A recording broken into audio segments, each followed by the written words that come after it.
দ্বিতীয় শ্রেণীর গণিত বইয়ের আজকের ভিডিওতে আলোচনা করব প্রথম অধ্যায়ের 25, 26, 27, 28, 29 এই 5টা পৃষ্ঠার যে ম্যাথ রিলেটেড যে প্রবলেমগুলো আছে সেগুলো নিয়ে আলোচনা করব।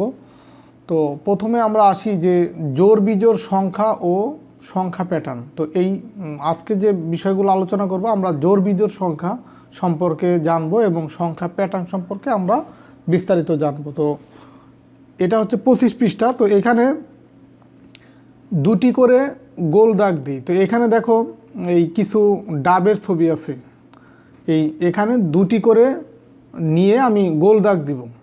তো দেখো গোল দাগটা আমি দিই যে এখানে আমি এই দুটি দিয়ে একটা গোল দাগ দিলাম, আবার দেখো তারপরের দুইটি দিয়ে আবার একটা গোল দাগ দিলাম। এভাবে করে দুইটা করে নিয়ে আমি এরকম গোল দাগ দিব। এখানে দিলাম, আবার এই যে এই দুইটা দিলাম।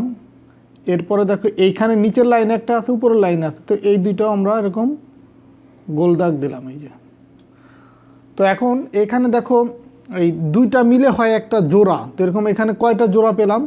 এই একটা, দুইটা, তিনটা, চারটা, পাঁচটা, ছয়টা। এখানে আমরা 6 জোড়া ডাব পেলাম।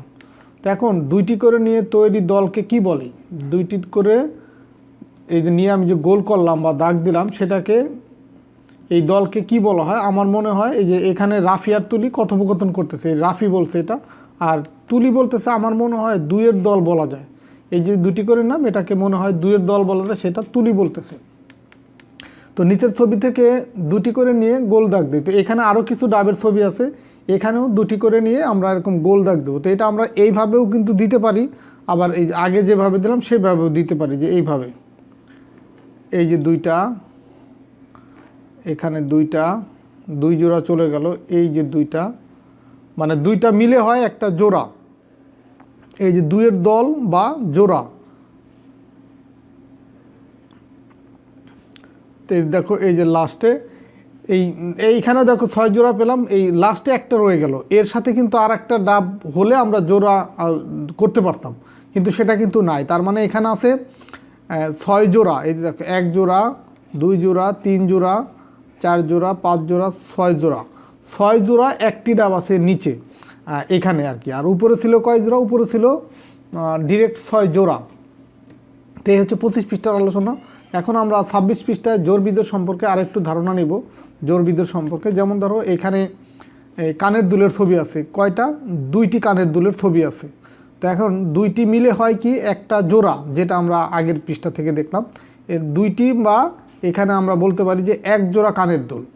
তো এই 1 জোড়া এটা কি সংখ্যা? জোড় সংখ্যা। 2 হচ্ছে তাহলে কি একটা জোড় সংখ্যা। এই যে 2টি কানের দুল, যে এই 2টি কানের দুল, তাহলে এটা হচ্ছে একটা জোড় সংখ্যা। আর এইখানে দেখো আছে 3টি কানের দুল, এই 3টি কানের দুল। তো 3টি মানে কি? এখানে যদি আমরা 2টা করে গোল করতাম, এই যে এটা হচ্ছে 2টা, তার মানে এটা হচ্ছে 1 জোড়া, আবার এখানে একটা থেকে গেল আলাদা। তার মানে এখানে বলা যায় 1 জোড়া ও 1টি কানের দুল, 1 জোড়া ও 1টি কানের দুল। তার মানে এখানে কিন্তু পরিপূর্ণ 2টা জোড়া হচ্ছে না, আবার 1 জোড়ার চেয়েও বেশি। তার মানে এই সংখ্যাটা হচ্ছে বিজোড়। এরপরে দেখো 2টা কবুতর, এই যে এখানে 2টা কবুতর আছে, একটা, 2টা। তো 2টা কবুতর মিলে কি হয়? 1 জোড়া কবুতর। এই যে 1 জোড়া কবুতর, তো 1 জোড়া যেহেতু, তার মানে এটা হচ্ছে একটা জোড় সংখ্যা। এই যে 2 একটা জোড় সংখ্যা। আবার এইখানে আছে 4টা, মানে আমরা 2টা করে যদি জোড়া করি, আমরা গোল করি, এই যে একটা জোড়া, এই যে আর একটা জোড়া। তার মানে এখানে কয় জোড়া হলো? এখানে 2 জোড়া কবুতর হলো। তার মানে এই 4টা সমান লেখা যায় 2 জোড়া কবুতর। তার মানে এটা হচ্ছে একটা জোড় সংখ্যা। আবার দেখো এখানে 2টি নারিকেল আছে, তো 2টি নারিকেল মানে 1 জোড়া নারকেল, এই যে 1 জোড়া নারকেল। তার মানে এটা হচ্ছে জোড় সংখ্যা। আবার এইখানে আছে 5টি নারকেল, তো 5টি নারকেল যদি আমরা ধরো এই 2টা মিলে একটা জোড়া তৈরি করলাম, আর এইটা মিলে এই 2টা মিলে একটা জোড়া, তো আলাদা একটা রয়ে গেল। তার মানে এখানে লেখা যায় যে 2 জোড়া ও 1টি নারকেল। তো 2 জোড়ার পরে যেহেতু আর একটা থেকে যাচ্ছে, তার মানে এটা হচ্ছে কি? বিজোড় সংখ্যা। 2টি মোজা, তো 2টি মোজা মানে কি? 1 জোড়া মোজা, আর 1 জোড়া মানে হচ্ছে এটা হচ্ছে একটা জোড় সংখ্যা। তার মানে 2 একটা জোড় সংখ্যা। আবার এখানে দেখো কয় জোড়া মোজা আছে? এইটা হচ্ছে 1 জোড়া মোজা, এইটা আর 1 জোড়া, 2 জোড়া, এই যে আর 1 জোড়া, 3 জোড়া মোজা, মানে 6টি মোজা ইকুয়াল হচ্ছে কয় জোড়া? 3 জোড়া মোজা। তার মানে এখানে দেখো 3টা কিন্তু জোড়া, আলাদাভাবে আর কোনোটা নাই। তার মানে এটা এই 6 হচ্ছে একটি জোড় সংখ্যা। আবার এখানে ব্লক, এখানে 2টা ব্লক আছে, এই যে একটা, এই যে একটা, 2টা ব্লক মানে হচ্ছে 1 জোড়া ব্লক। তার মানে এটা হচ্ছে একটা জোড় সংখ্যা। আবার এইখানে আছে দেখো 7টি ব্লক আছে, 7টি ব্লক। তো এটাকে যদি আমরা জোড়া তৈরি করি, এইটা একটা জোড়া, আবার এই 2টা মিলে আর একটা জোড়া, আবার এই 2টা মিলে আর একটা জোড়া। তো এই 3 জোড়া হওয়ার পরও আর একটা কিন্তু থেকে যাচ্ছে। তার মানে এখানে লেখা যায় হচ্ছে 3 জোড়া ও একটি ব্লক। তার মানে 3 জোড়া হওয়ার পরে যেহেতু আলাদা একটা আরও থেকে গেছে, তার মানে এটা হচ্ছে বিজোড় সংখ্যা। তো এই হচ্ছে তোমাদের 26 পৃষ্ঠার আলোচনা জোড় বিজোড় সম্পর্কে। তো এখন আমরা পরের পৃষ্ঠায় যাব, 27 পৃষ্ঠায়। দেখো এখানে জোড় বিজোড় সংখ্যা শনাক্ত করি। এটা আরেকটু আমরা জোড় বিজোড় সম্পর্কে জানবো। দেখো এখানে আছে কয়টা ব্লক? একটা ব্লক। তো একটা ব্লক একটা দিয়ে কিন্তু জোড়া হয় না, তার মানে এটা আলাদাই থেকে যায়, মানে একটা সিঙ্গেল, মানে একটাই ব্লক জোড়া হচ্ছে না। আবার এখানে আছে 2টা ব্লক, এই যে একটা, এই যে একটা। তো 2টা মিলে একটা এই যে জোড়া হয়েছে। তার মানে এটা হচ্ছে একটা, এই 2 হচ্ছে একটা জোড় সংখ্যা। আবার দেখো এখানে আছে 3টা। তো 3টাকে যদি আমরা এই 2টা মিলে একটা জোড়া করি, তার মানে আর একটা থেকে যায়। এই যে এখানে দেখো 2টা মিলে একটা জোড়া তৈরি করছে, আর একটা যে রয়ে গেছে। তার মানে এটা হচ্ছে একটা বিজোড় সংখ্যা, যেহেতু জোড়ার পরে আর একটা থেকে গেছে। আবার এইখানেও একটা, এটাও একটা কিন্তু বিজোড় সংখ্যা। আবার দেখো এখানে 4টাকে যদি আমরা জোড়া তৈরি করি, সেই ক্ষেত্রে এই 2টা মিলে একটা জোড়া হয়, আবার এই 2টা মিলে আর একটা জোড়া হয়। এই যে এখানে দেখানো আছে, এটা একটা জোড়া, এটা একটা জোড়া। তার মানে জোড়া হওয়ার পরে কিন্তু আলাদা আর কোনোটা নাই। তার মানে 4ও একটা জোড় সংখ্যা। আবার এখানে আছে 5টা। তো এই 2টা একটা জোড় হয়, এই 2টা একটা জোড় হয়। জোড় হওয়ার পরে এই যে একটা সিঙ্গেল আর একটা থেকে যায়। তার মানে এটা একটা জোড়া, এটা একটা জোড়া, এই যে আলাদা আর একটা রয়ে গেছে। এই কারণে 5 হচ্ছে একটা বিজোড় সংখ্যা। আবার দেখো 6-এর ক্ষেত্রেও এটা একটা জোড়া তৈরি করা যায়, এইখানে একটা জোড়া তৈরি করা যায়, এইখানে আর একটা জোড়া তৈরি করা যায়। মানে এই দেখো 3টা জোড়া, এরকম 3টা জোড়া। তার মানে 6 হচ্ছে একটা জোড় সংখ্যা। যেহেতু 3 জোড়া হওয়ার পরে কিন্তু আলাদা আর কোনো ব্লক নাই, এই কারণে 6 হচ্ছে একটা জোড় সংখ্যা। তার মানে আমরা দেখলাম যে 2 হচ্ছে জোড় সংখ্যা, 6 জোড় সংখ্যা, 4 জোড় সংখ্যা, এবং 6 হচ্ছে একটা জোড় সংখ্যা। তো 6টি পর্যন্ত সংখ্যা দেখেছি, 2টি, 4টি, 6টি দিয়ে জোড়া তৈরি করা যায়, কিন্তু 1টি, 3টি, 5টি দিয়ে জোড়া তৈরি করা যায় না। এভাবে আর কোন সংখ্যা দিয়ে সংখ্যা তৈরি করা যায়, এটা হচ্ছে রাফি বলতেছে। তো উপরের মতো জোড়া ব্যবহার করে কোন সংখ্যা তৈরি করা যায় এবং কোন সংখ্যা দিয়ে তৈরি করা যায় না, মানে জোড়া তৈরি করা যায় না, নিচের টেবিলে লিখি। তো যেসব সংখ্যা জোড়া তৈরি করা যায়, যেমন 2 দিয়ে জোড়া তৈরি করা যায়, 4 দিয়ে করা যায়, 6 দিয়ে করা যায়, 8 দিয়ে করা যায়। তার মানে প্রত্যেক ক্ষেত্রে 2 করে বাড়তেছে, কিন্তু 2-এর পরে হচ্ছে দেখো 4, 4-এর পরে আরও 2 বাড়লে 6, 6-এর পরে আরও 2 বাড়লে হয় 8। তার মানে প্রত্যেক ক্ষেত্রে 2 করে বাড়তেছে। তার মানে 8-এর পরের জোড়াটা হবে 10-এ, আবার 10-এর পরের যে জোড়া সেটা হবে 12-তে, তারপরের জোড়া হবে 14-তে, তারপরের জোড়া হবে 16-তে, তারপরের জোড়া হবে 18-তে, তারপরের জোড়া হবে 20-এ, তারপরের জোড়া হবে 22-এ। তার মানে প্রত্যেক ক্ষেত্রে 2 করে বাড়তেছে। আবার যেসব সংখ্যা জোড়া তৈরি করে না, মানে যেগুলাতে জোড়া হয় না, তো এইখানেও এই যে জোড়ার ক্ষেত্রে 2 করে বাড়বে, শুরু হবে 2 থেকে, 2, 4, 6, 8, 10 এরকম আর কি। আর বিজোড়ের ক্ষেত্রেও 2 করে বাড়বে, শুরু হবে 1 থেকে, যেমন 1, 3, 5, 7, 9, 2 করেই কিন্তু বাড়তেছে। তার মানে 9-এর পরে হবে কত?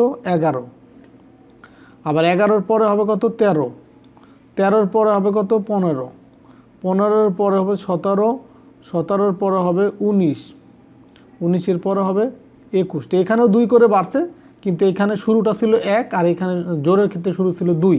তো উপরের ছকে দেখো 2, 4, 6, 8, তারপরে ড্যাশ ড্যাশ জোড় সংখ্যা, এই যে উপরের লাইনটা, এটি জোড় সংখ্যার প্যাটার্ন, এবং 1, 3, 5, 7, 9, মানে নিচের যে লাইনটা, এটা হচ্ছে বিজোড় সংখ্যা, এটি বিজোড় সংখ্যার প্যাটার্ন। এটা হচ্ছে 27 পৃষ্ঠার আলোচনা।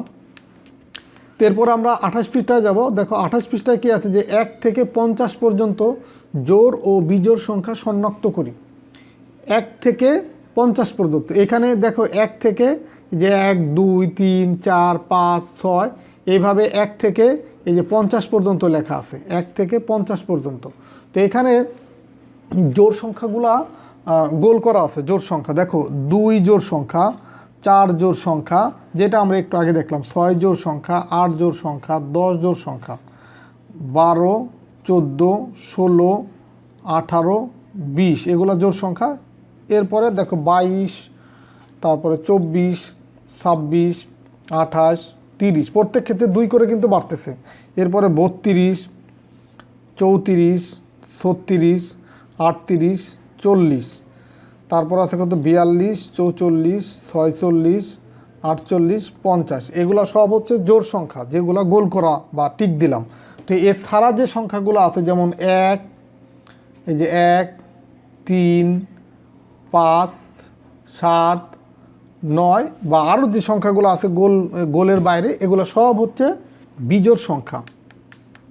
এখন উপরের ছকে গোল দাগ দেওয়া সংখ্যাগুলো হলো জোড় সংখ্যা যেটা বললাম, তাহলে গোল দাগ না দেওয়া সংখ্যাগুলো বিজোড় সংখ্যা হবে, এটা তুলি বলতেছে। তাহলে জোড় ও বিজোড় সংখ্যাগুলো সম্পর্কে কি বলা যায়? দেখো জোড় ও বিজোড় সংখ্যাগুলো সম্পর্কে কি বলা যায়, জোড় সংখ্যার শেষে আমরা খেয়াল করে দেখব যে 2 4 6 8 এবং 0 আছে। আমরা একটু চেক করে আসি যে আসলে মিলে কিনা। দেখো এই জোড় সংখ্যার শেষে যে এখানে 2 আছে, 4 আছে, 6 আছে, 8 আছে, তো এগুলো তো একটা অঙ্ক দিয়েই এই সংখ্যাগুলো তৈরি। তো এগুলো তো জোড় সংখ্যা। তো বাকি যে 2 অঙ্কের যে সংখ্যাগুলো আছে সেগুলো আমরা চেক করে দেখি। দেখো এই যে 12-র ক্ষেত্রে দেখো লাস্টে 2 আছে, তার মানে মিলে গেল। আবার 14-র ক্ষেত্রে দেখো 4 আছে, 16-র ক্ষেত্রে আছে কত 6, 18-র ক্ষেত্রে আছে 8। তো এখানে ছিল কি 2 4 6 8 এবং দেখো 20-এর ক্ষেত্রে আছে কত 0। তো এখানে কিন্তু এই কথাটাই বলছে যে 2 4 6 8 0 যদি থাকে কোনো সংখ্যার শেষে, শেষে মানে একদম ডান পাশে যে কোনো সংখ্যা যত বড় সংখ্যাই হোক, তো কোনো সংখ্যার শেষে যদি 2 4 6 8 এবং 0 থাকে তাহলে সেটা হবে কি জোড় সংখ্যা। তো আবার রাফি বলতেছে বিজোড় সংখ্যার শেষে তাহলে থাকবে কি 1 3 5 7 9। তো এটা আমরা একটু চেক করে আসি বা মিলিয়ে আসি। দেখো এই যে 41, এখানে দেখো এটা বিজোড় সংখ্যা না, গোল ছাড়া যে সংখ্যাগুলো আমরা জেনে আসছি বিজোড় সংখ্যা, এখানে দেখো 1 আছে লাস্টে। আবার 43, এটাও দেখো লাস্টে 3 আছে, 45-এর লাস্টে 5 আছে, 47-এর 7 আছে, 49-এর 9 আছে। তো এটাই বলছে যে 1 3 5 7 9 এগুলো হচ্ছে কি সংখ্যা হবে 1 3 5 7 9, এগুলো হচ্ছে বিজোড় সংখ্যা। তো তোমরা এটা একটু মনে রাখলেই হবে যে জোড় সংখ্যার ক্ষেত্রে লাস্টে থাকবে বা শেষে থাকবে 2 4 6 8 এবং 0, আর জোড়ের ক্ষেত্রে বিজোড়ের ক্ষেত্রে থাকবে 1 3 5 7 9। তার মানে তুমি যদি 1 থেকে 9 পর্যন্ত, তারপরে যে 0 মানে 0 সহ যদি মানে 0 থেকে 9 পর্যন্ত এই সংখ্যাগুলোর ভিতরে কোনটা জোড় কোনটা বিজোড় এটা যদি তুমি মনে রাখতে পারো, তাহলে যে কোনো সংখ্যা যত বড় সংখ্যাই হোক তুমি সহজেই বুঝতে পারবা যে সেই সংখ্যাটা জোড় না বিজোড়। মানে 1 থেকে এই 9 পর্যন্ত 1 2 3 4 5 6 7 8 9 এবং 0। তো এর ভিতরে জোড় কোনগুলা, 2 হচ্ছে জোড়, 4 হচ্ছে জোড়, 6 হচ্ছে জোড়, 8 জোড়, আর এই যে 0 যদি থাকে কোনো সংখ্যার শেষে সেটাও জোড়। তো এই যে আমি অ্যারো মার্ক দিলাম এইগুলা বাদে বাকিগুলা হচ্ছে কি বিজোড়। তো এইটুকু মনে রাখলে তুমি আশা করি এই জোড় বিজোড় সংখ্যা সহজে শনাক্ত করতে পারবা। তো এটা হচ্ছে তোমাদের 28 পৃষ্ঠার আলোচনা। এরপরে দেখো লাস্টের যে 29 পৃষ্ঠা আজকের ভিডিওর, সেটা সম্পর্কে আমরা একটু দেখি যে কোনো সংখ্যার শেষে 2 4 6 আর 0 থাকলে জোড় সংখ্যা বা জোড় সংখ্যার প্যাটার্ন। আবার কোনো সংখ্যার শেষে যদি 1 3 5 7 9 থাকলে বিজোড় সংখ্যা বা বিজোড় সংখ্যার প্যাটার্ন। তো এখন আমরা এটা একটু দেখব যে নিচের সংখ্যাগুলো থেকে জোড় বিজোড় সংখ্যা লিখি। তো আমরা অলরেডি কিন্তু জেনে ফেলছি যে কোনো সংখ্যার শেষে যদি 2 4 6 8 0 থাকে তাহলে সেটা জোড় সংখ্যা। তাহলে আমরা দেখব এই যে 8, এটা একটা সংখ্যা, তার মানে এটা অবশ্যই জোড় সংখ্যা। এই যে এখানে জোড় সংখ্যা লিখতে বলছে। 0 যদি থাকে কোনো সংখ্যার শেষে সেটাও জোড় সংখ্যা, তার মানে 20 একটা জোড় সংখ্যা। আবার দেখো 1 3 আছে, এগুলা কিন্তু না। দেখবো যে কোনটার ক্ষেত্রে শুধু আমাদের 2 4 6 8 0 আছে। তো এই যে এইখানে 24, এটাও কিন্তু জোড় সংখ্যা যেহেতু লাস্টে তোমার 4 আছে। আবার 18 এখানে লাস্টে যেহেতু 8 আছে তার মানে এটা হচ্ছে একটা জোড় সংখ্যা।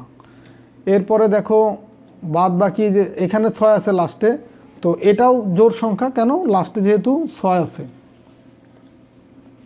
তো এইগুলা ছাড়া যে সংখ্যাগুলো, যেমন এখানে লাস্টে 3, 1, 3, 5, 7, 9 থাকলে বিজোড়, তার মানে এখানে 3 আছে, এই কারণে 13 হচ্ছে একটা বিজোড় সংখ্যা।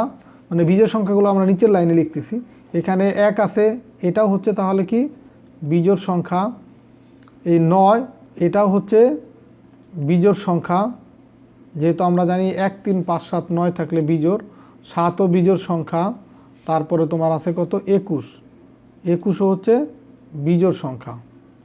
তো এই হচ্ছে আমরা এই উপরের সংখ্যাগুলো থেকে সহজে কিন্তু বুঝতে পারলাম যে কোনগুলো জোড় এবং বিজোড়। আমরা শুধুমাত্র যদি ওই নিয়মটা যদি জানি যে কোনো সংখ্যার শেষে যদি 2, 4, 6, 8, 0 থাকে, 2, 4, 6, 8 আর হচ্ছে 0 যদি থাকে কোনো সংখ্যার শেষে, তার মানে এই সংখ্যাগুলো হবে কি জোড় সংখ্যা। আর 1, 3, 5, 7 যদি থাকে সেটা হচ্ছে বিজোড় সংখ্যা। এই নিয়মটা জানলেই কিন্তু আমরা যে কোনো সংখ্যা সহজেই বুঝতে পারবো কোনটা জোড় কোনটা বিজোড়। এখন 2 নম্বরে দেখো নিচের সংখ্যাগুলো থেকে জোড় বিজোড় সংখ্যা লিখি। এখানেও একই কথা, যে সংখ্যাগুলো শেষে তোমার 2, 4, 6, 8, 0 থাকবে জোড় সংখ্যা। তো এই 6 এটা জোড় সংখ্যা, তারপরে 12 এটা জোড় সংখ্যা যেহেতু লাস্টে 2 আছে, তারপরে 32ও জোড় সংখ্যা যেহেতু লাস্টে 2 আছে, তারপর 48 লাস্টে যেহেতু 8 আছে এটাও জোড় সংখ্যা, 50 লাস্টে যদি 0 আছে এটাও জোড় সংখ্যা। তার মানে আমরা এগুলো একটু লিখে ফেলি এখন। 6, 12, তারপর আছে কত 32, এরপর আছে কত 48, তারপর আছে কত 50। তো এই সংখ্যাগুলো কি জোড় সংখ্যা। এটা ছিল কত 32। তো বাদ বাকি যে সংখ্যাগুলো ছিল দেখো এগুলো আছে লাস্টে 5, এখানেও 5 আছে, 3, 9, 3। তো তার মানে এই সংখ্যাগুলি কি বিজোড় সংখ্যা। এই 15, তারপরে 25, 23, তারপর আছে কত 39, তারপর আছে 43। এই সংখ্যাগুলো বিজোড় সংখ্যা। এখন 3 নম্বর আছে 20-এর চেয়ে বড় এবং 40-এর চেয়ে ছোট জোড় সংখ্যাগুলো লেখো। তো 20 একটা জোড় সংখ্যা, যেহেতু এখানে লাস্টে 0 আছে, কিন্তু এখানে বলছে যে 20-এর চেয়ে বড়। তো 20-এর চেয়ে বড় জোড় সংখ্যা হবে কি তাহলে, এই 20-এর পরে আছে কি 21। তো 21-এর লাস্টে কি আছে 1 আছে। দেখো এই যে এখানে যদি আমরা 21 লিখি, 21-এর এখানে লাস্টে কি আছে 1 আছে, তার মানে এটা জোড় হবে না, এটা হবে বিজোড়। তো আমাকে জোড় সংখ্যাগুলো লিখতে বলছে, তার মানে 21-এর পরে আছে কি 22। তো দেখো 22 তাহলে কি হবে জোড় সংখ্যা হবে, যেহেতু 22-এর শেষে কি আছে 2 আছে, কারণে 22 হবে জোড় সংখ্যা। আবার 22-এর পরে হবে কি 2 করে বাড়বে, তার মানে 22-এর পরে 24ও জোড় সংখ্যা, 26 জোড় সংখ্যা, 28 জোড় সংখ্যা, 30 জোড় সংখ্যা। এবং প্রত্যেকটার ক্ষেত্রে দেখো শেষে আছে কি 2, 4, 6, 8, 0। তো 30-এর পরে আবার জোড় সংখ্যা হবে 32, তারপর হবে 34, তারপর হবে 36, তারপর হবে 38। এই হচ্ছে তোমার এই জোড় সংখ্যা। তো 38-এর পরে হয় 40। তো এখানে বলছে যে 40-এর ছোট, তার মানে এই 40 হবে না, এই 38 পর্যন্ত এসেই থেমে যাবে। তার মানে এই সংখ্যাগুলো হচ্ছে 20-এর চেয়ে বড় এবং 40-এর চেয়ে ছোট জোড় সংখ্যা। তো এখন দেখো 25-এর চেয়ে বড়, 50-এর চেয়ে ছোট বিজোড় সংখ্যা। তো 25-এর চেয়ে বড়, 25 একটা বিজোড় সংখ্যা যেহেতু লাস্টে 5 আছে। তো 25-এর চেয়ে বড় হবে কত 8, 2 আমি যোগ করবো। 25-এর সাথে 2 যোগ করলে কত হয় 27। এটাও জোড় সংখ্যা, দেখো লাস্টে 7 আছে।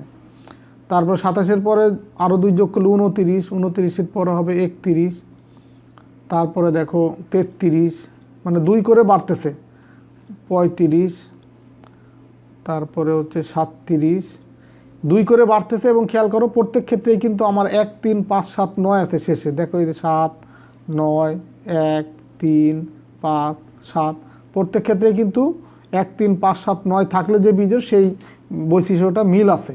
তো 37-এর পরে কত 39, 39-এর পরে কত হবে, 39-এর পরে হবে 41, 41-এর পরে হবে 43, তারপরে তোমার হবে 45, তারপরে হচ্ছে 47, তো 50 এর চেয়ে ছোটো, তো 49। তো এই 49 পর্যন্ত এই সংখ্যাগুলো কি বিজোড় সংখ্যা, এবং আমরা বিজোড় সংখ্যার যে বৈশিষ্ট্য জানি, লাস্টে থাকবে কি 1, 3, 5, 7, 9। তো এখানে নিচের লাইনে যে সংখ্যাগুলো লিখছি দেখো প্রত্যেক ক্ষেত্রেই শেষে 1, 3, 5, 7 এগুলো আছে। আর জোড়ের ক্ষেত্রে কি হবে, জোড়ের ক্ষেত্রে লাস্টে থাকবে কি 2, 4, 6, 8, 0 এই সংখ্যাগুলো। তো এখানেও দেখো প্রত্যেক ক্ষেত্রে এই সংখ্যাগুলোই শেষে আছে। তো এটাই ছিল তোমার 29 পৃষ্ঠার আলোচনা। তো আজকের ভিডিওতে আমরা এই 25 থেকে 29 এই পর্যন্তই তোমাদেরকে আলোচনা করে দেখালাম। তো আশা করি তোমাদের এই জোড় বিজোড় সম্পর্কে ধারণাটা পরিষ্কার হয়েছে, এবং তোমরা যে কোনো সংখ্যা এখন থেকে দেখলে বুঝতে পারবা যে ওই সংখ্যাটা জোড় না বিজোড়। শুধুমাত্র তুমি যদি মনে রাখো এটা, যে জোড়ের ক্ষেত্রে লাস্টে থাকবে বা শেষে থাকবে 2, 4, 6, 8, 0, এবং বিজোড়ের ক্ষেত্রে লাস্টে থাকবে 1, 3, 5, 7, 9। শুধু এইটুকু মনে রাখলেই তুমি যে কোনো সংখ্যায় সহজেই বুঝতে পারবা জোড় না বিজোড়। তো ঠিক আছে, সবাই ভালো থাকো, সুস্থ থাকো। আশা করি আজকের ভিডিওর মাধ্যমে তোমাদের এই জোড় বিজোড় বিষয়টা ক্লিয়ার হয়েছে। তো পরবর্তী ভিডিওতে আমরা এই 30 পৃষ্ঠা থেকে আলোচনা শুরু করব, মানে সংখ্যা প্যাটার্ন নিয়ে আলোচনা করব। তো ঠিক আছে, আল্লাহ হাফেজ।